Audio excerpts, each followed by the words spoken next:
Здравейте, аз съм Маги и ако пътуването беше болест, аз щях да бъда хоспитализирана. Може би знаете, ако ме следвате, че наскоро се върнах от пътуване в Южна Корея и в Япония, така че исках да говоря за нещата, които взех и за нещата, които взех, но не ми бяха полезни. Така, първото нещо, с което ще започна, е този селфи стик. Ето както виждате, е селфи стик като селфи стик. Тук има място, където мога да си сложа телефона и става и като трипод. Така, да. И всъщност това нещо според мен върши доста работа за парите, които дадох. Аз дадох някъде към 30 на злоти за него и всъщност не вярвах, че ще работи толкова добре. Но то пък каква е философията? Толкова не е много стабилен, разбира се, трипода, но пък все нещо. Има и това дистанционно. То работи само с телефона ми, не работи с GoPro-то ми. Не съм го използвала. И честно казано, не ми трябваше да го използвам. Така, друго нещо, което си взех е това GoPro. Не знам защо кожата ми изглежда жълта, явно светлината. Това GoPro си го имам от доста време, както се вижда. Взех го с калъфа. Калъфа само го драска. Не знам дали се вижда колко е издраскано вече. Това е много полезна джаджа, когато пътувате. Друго нещо, което е изключително полезно, е ето това. Не знам доколко се вижда. От едната страна има порт за USB, а от другата за кабел тип C. Затова аз го използвах за флашка. Ето тази флашка си взех.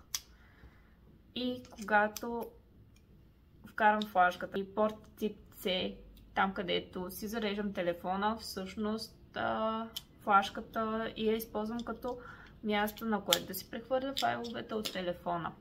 Друго нещо, което е изключително полезно и важно за Япония, е това.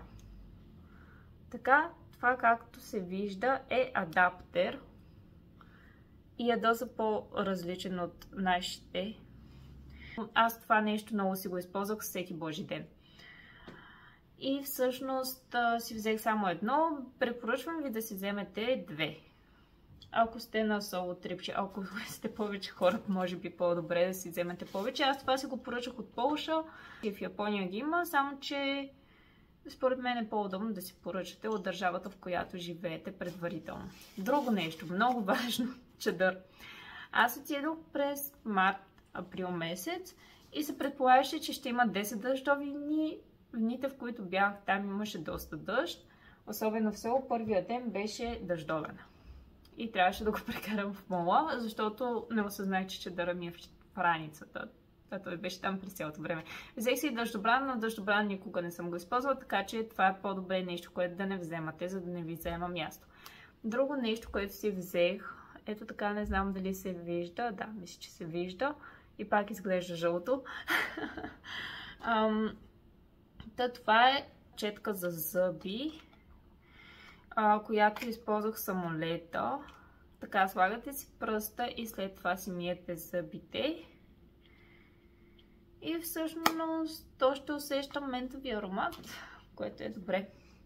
Аз я използвах само в самолета, както казах, иначе си имах нормална четка за зъби. И си взех това нещо от Полша за около 12 злоти, което е някъде към 5-6 лева. Друго нещо, за което ще говоря, са лекарствата. Това е парацетамол. Може да си вземете парацетамол, няма проблем, но лекарство като нож-па и други, които са по-силни, задължително проверете в интернет дали може да ги вземете от официални сайтове. По-добре на няколко места да потърсите информация. За нож-па аз знам, че не можеше да се вземе, затова си взех тези от Япония, които бяха доста скъпи и ми казаха, че силни лекарства като нож-па могат да ми бъдат изписани само в болницата. Даже не си представих, че нещо такова може да се случи. Това горе-долу помага. Не знам дали е за болки в кръста или за болки в корема, но плацебото ми помогна, ако е за болки в кръста. Така че, друго нещо, което е изключително важно, е преносимата батерия. Тази е с 20 000 мощност. Не съм доволна от нея, защото твърде бавно се зарежда. Всъщност съм по-доволна от тази батерия, която е с 5000 мощност и много бързо се зарежда. Баща ми я взе от Германия преди доста време, така че не мога да ви кажа за цената и я взе от Kaufland. Не знам дали все още ги има. Друго нещо, което е много важно с тези, не точно тези, разбира се, но с слънчеви очила, защото може да има някой доста топъл ден, както при мен беше. Друго нещо, тапи за уши. Изключително важно. Това е просто lifesaver. Аз си използвах едните, тези не съм ги използвала. Но тапите за уши са нещо, което е много важно, когато сте на такова пътуване. За добавките може да си вземате каквито искате добавки. Така, това са батерии, които са за дистанционното. Не ви трябва такива. И друго нещо, последно мисля, че ето това. Не искам да правя реклама, но това е нещо сладко, така че е хубаво да си вземете нещо сладко, в случай, че ви падне захарта, в случай, че нещо ви стане скръбното, в случай, че ви стане лошо, винаги си носете нещо сладко в себе си. В Япония на всеки 2 крачки има вендинг машина и в вендинг машините има чай, който е с мляко и е топъл, има и вода, има зелен чай без мляко. Аз си вземах постоянно чай с мляко. В Япония има вендинг машини за всичко. Може да си вземете алкохол, цигари и така нататък, но мисля, че ви трябва японска лична карта, за да удостоверите, че сте над 18 години. Не съм много сигурна. Така, друго нещо, което искам да добавя, много важно за мен. Това е електронната ми книга. Без нея не пътувам никъде. И още едно нещо, което искам да добавя, е паспорт. За Япония не ви трябва виза.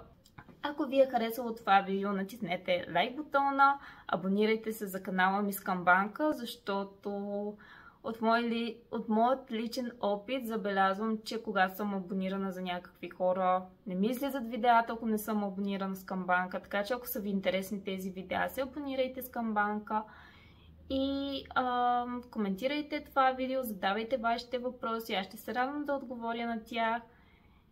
Кажете, ако ви интересува някаква специфична тема. Чао и до скоро!